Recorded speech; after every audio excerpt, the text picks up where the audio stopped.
Okay guys, here we go again. This is going to be another, hopefully quick review of the my new shotgun purchase. It's the MKA 1919 12-gauge shotgun.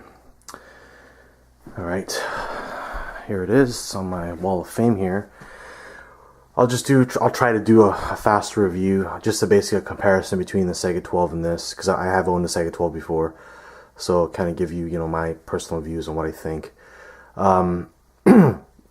This basically, I just have it on this display, with the rest of my guns. And no, I don't leave it here all day. I actually do have a safe I lock everything up in. I just like to, kind of feel proud of my little project, so I just hang it up and like to see them when I walk in my room. But anywho, let's go do the review and kind of get our thoughts on it, okay? So let's take it off the wall and let's put it on the bed. So we're going to do a bed top review. Everybody's doing the tabletop reviews. This is going to be a bed top review. So here we go. Alright, so basically the parts that I have on this is pretty much, I think, like 7 different parts I put on here. What I did was I cut off the plastic buttstock that originally comes with the gun. I didn't like it. I got the tooth and nail buttstock conversion adapter. Of course, it works with any mil-spec or commercial-sized tube. I got the Command Arms Picatinny 1913 rail buttstock with the storage compartment. Very good, actually. Works really well. Didn't change the grip. I like the grip. It's nice. We got the standard magazine in there. You got the tooth and nail level 5 quad rail. That thing is solid as nails, dude. I mean, that sucker holds real well. They give you all the parts and everything when you do buy it. You got comes with a it's like kind of like a gasket that kind of holds the screw in together to hold it there rock solid. I've got the Tromix gas bushing, reduced recoil spring in there also, which I probably don't even need because it works fine with that. I just put it in there just to cycle the low brass, without any hang-ups. But it still works. I don't even know why I bought it. I guess just something to have. I put the Kruger optic on there. Really cool tack driver optic. Now you guys probably want to know, why the hell do I have a optic on a shotgun? Why the hell does anybody need an optic on a shotgun? Well, one of the reasons why is if you're shooting slug, anything between 50 to 100 yards, that works very well. It starts off with 1.5 magnifications, all the way up to 5. It's not that expensive. It holds very well to the shotgun recoil, and that's what I wanted. Okay, doing the comparison. Right out of the box, this is the 2nd gen version of the Actal MKA.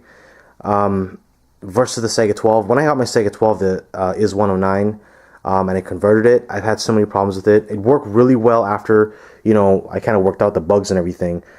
Had to buy those, was it the plug, the TAC 47 plug. Then I had to send it back into, what's that guy's name? Tom Cole from Cada's Gunworks. He had to rebore the gas ports for me. It started to work much better after that. I did have a few failure to eject, failure to fire, once in a while when you use the cheap stuff from Walmart, like the Winchester, the bulk pack. The Federals work pretty well in those, but, went to the gun range one day, guy saw it, he fell in love with it, he wanted it more than I did. I got a good deal on it, so I sold it to him, got it off my hands. I won't say anything negative about it. It's a really good shotgun. I really do like the AK-47 platform of shotguns. They are very fun to shoot. But for this, I just wanted to try something a little bit different. I didn't know much about Actal. These are the people who actually make this shotgun. So, it's something that's, I guess, new to me. Never had a Turkish shotgun before. Now, a few things I want to point out. The lower is polymer, and the upper, of course, is made of aluminum and steel. The barrel is very easily interchangeable. You could just, within 5 seconds, as soon as you pull off that handguard, you can pop that barrel out, swap in a shorter barrel.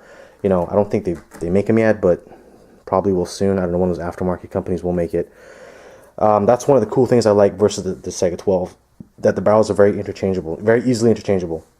Now, what I don't like is the fact that to take this gun apart, which is taking apart the upper from the lower, is a little more complicated than the Saiga 12. Well, the Saiga 12, you really don't take apart upper and lower. You just take off the dust cover. But with your standard AR-15, you punch out the 2 pins here, this lifts up, you can, you know, remove it. In this case, this one, you actually have to remove the stock adapter, unscrew it, and then kind of tap it a little bit for this to pop off.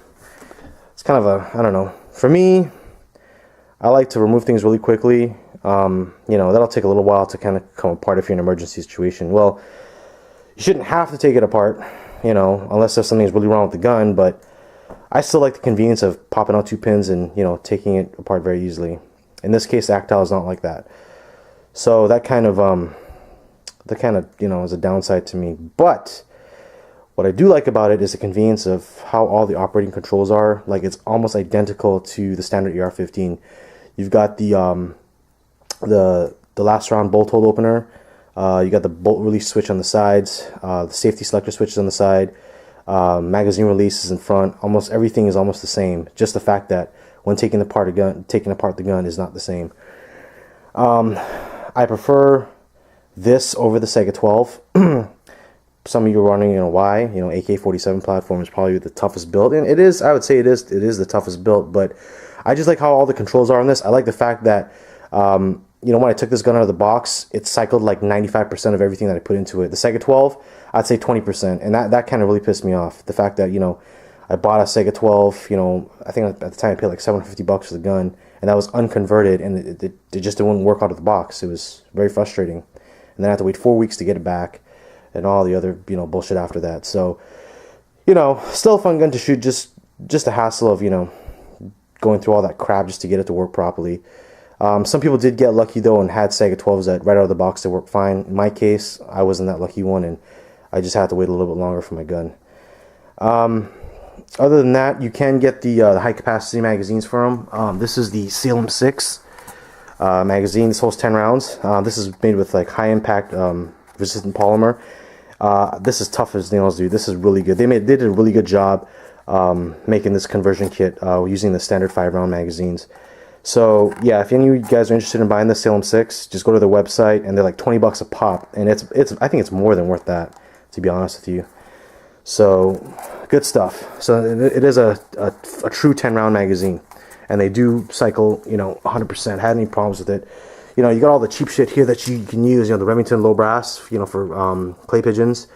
You got the military buck. You know, the Winchester PDX with the 3 buck in it, and you know, the other cheap shit.